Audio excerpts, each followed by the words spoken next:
So we did a study looking at Walnut oral immunotherapy, and the recruitment criteria recruited people 6 to 45 years of age, but our randomized population had a median age of 9 years, so it was really targeting a younger group with tree nut allergy. And we used a fairly standard Walnut oral immunotherapy protocol that has an initial day escalation and then a build-up phase to a maintenance dose of 1,500 milligrams. We had an initial placebo-controlled portion in the first 38 weeks, and then we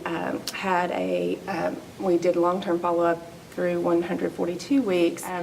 We were really excited to see the findings that when to be enrolled in the study, you had to be and have an allergy both to walnut and to another test tree nut, which could be pistachio, pecan, walnut, hazelnut, and cross-reactivity is very common in tree nut allergy. So we wanted to, I guess, kind of capitalize on that, trying to get more bang for our buck and see if walnut oral immunotherapy could desensitize to walnut and the test tree nut.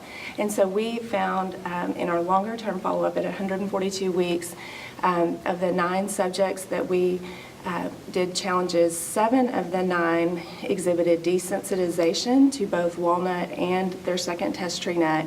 And then we took them off of therapy for a period of 4 weeks, and of those 7 that passed, and 4 of the 7 actually exhibited sustained unresponsiveness. So we were excited to see that. Obviously, it's a small pilot study and preliminary findings, but I think it's certainly something to build.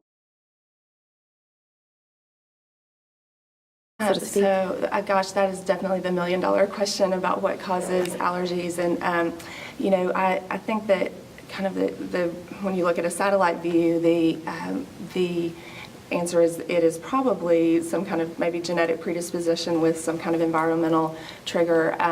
With tree nut allergy in particular and food allergy in general, there are thoughts about certainly the hygiene hypothesis and microbiome and all those, but those are still being evaluated. All of those hypotheses are still being evaluated.